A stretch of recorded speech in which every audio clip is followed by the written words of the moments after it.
conjunctions, and now we will come to adverbs. What is the difference between adverb and adverbial conjunctions? Adverbial conjunctions usually connect two different ideas, two different units of ideas. So, for example, if you have the word moreover, that means there are two ideas, one that comes before it and one that comes after it. And the word moreover is joining those two ideas or is somehow relating those two ideas. Adverbs, on the other hand, they qualify an adverb or a verb or an adjective. So basically, adverbs, they generally qualify an adjective, an adverb, or a verb. On the other hand, adverbial conjunctions, they usually more so act like conjunctions apart from adding some kind of information. So let's come to this here. Adverbs, unlike adverbial conjunctions, don't connect sentences. Please understand, they don't connect sentences. They modify verbs, adjectives, and sometimes entire sentences. By modifying words, phrases, or sentences, adverbs give a different meaning to already stated ideas.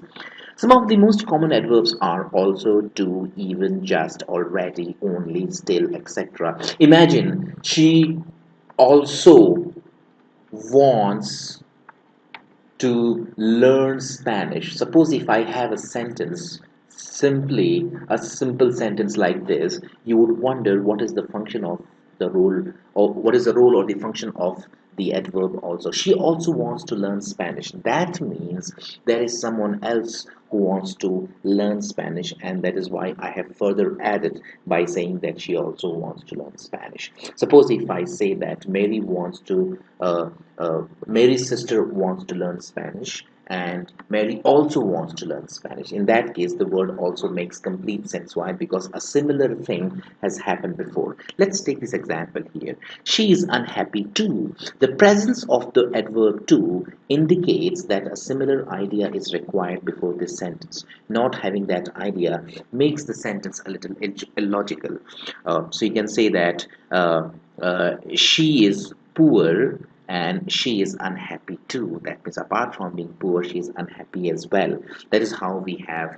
That is how we understand that two is basically adding some kind of similar idea that comes before this sentence, and that is how we can connect them together.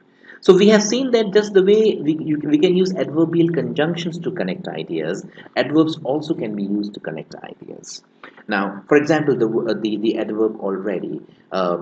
India is on the verge of losing the match. It has already lost 7 wickets.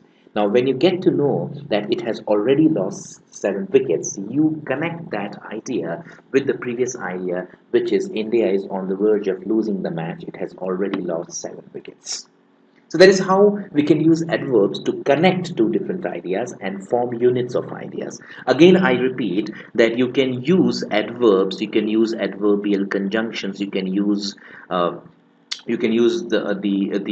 rule of specific and generic idea. You can use the rule of magnitude of ideas to keep ideas together. And once you have formed units of ideas together, you can always create a coherent paragraph.